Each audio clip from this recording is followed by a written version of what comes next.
Hey, how's it going, everybody? Ramon here. In today's episode, we're going to talk about the making of my film, Sisters of Surf.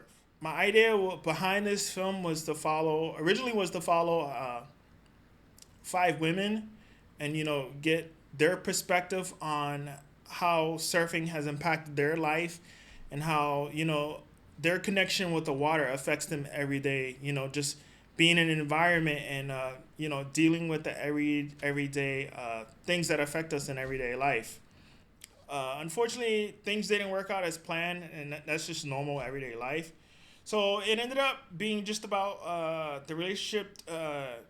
Two women who also share a passion for the ocean.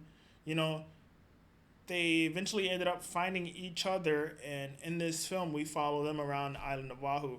And it's crazy because the island is so small, but through conversation, both of them learned that they had mutual friends. They surfed at the same beach on several days, different occasions. And yeah, they at one point, I think in the film, one of them mentions that, yeah, I used to surf just like right down the fence from you. So it's a testament in itself that me putting this film together and bringing them together was just, it's like almost godsend. And their relationship is still ongoing till this day. So kudos to them. So let's get started. One of my favorite scenes from the film. So during the height of the pandemic, there was a lot of surfing going on, and a lot of people actually picked up surfing because that was their way of still getting outside, being able to interact with friends and family members.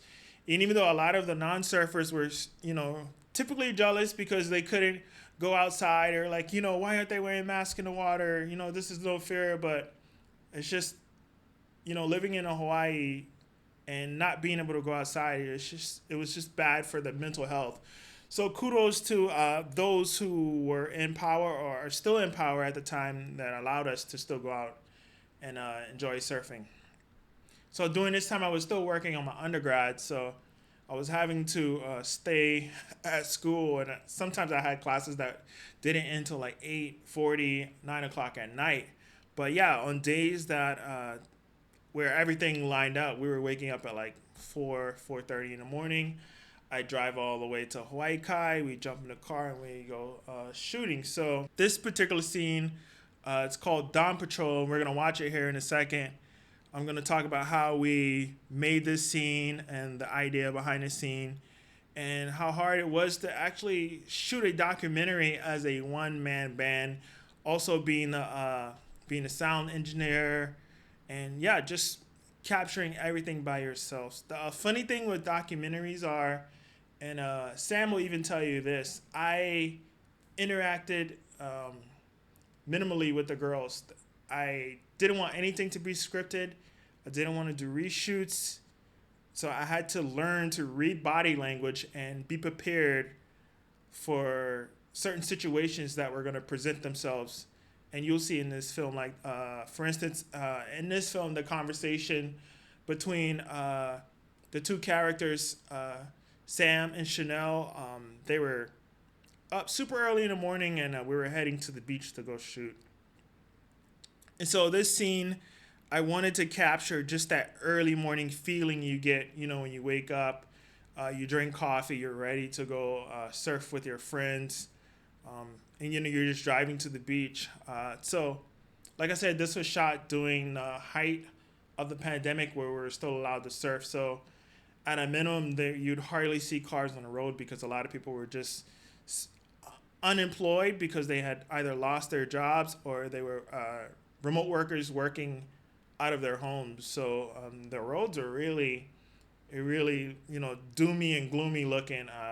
So I just wanted to capture that essence and capture that feel of there not being any cars on the road, and things almost look post-apocalyptic. In this particular scene, uh, labeled Dawn Patrol, we're gonna be driving in the car. You're gonna see. I wanted to capture the time of the morning and just the dialogue between Sam and Chanel, and the overall feeling. I chose the particular song because I wanted there to be some type of droning just to heighten the doom and gloom feel, but also there be some sort of happiness because, through all the doom and gloom and being stuck inside, these two individuals are still able to connect and go out and share their passion for surfing. So, yeah, let's go ahead and play the scene. Dawn Patrol.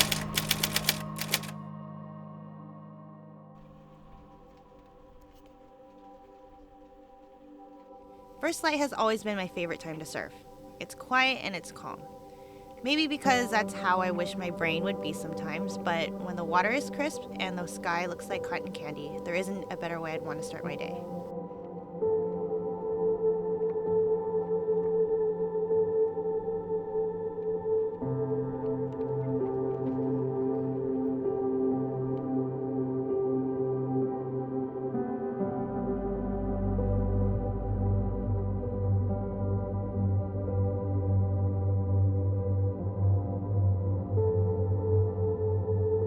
Good morning!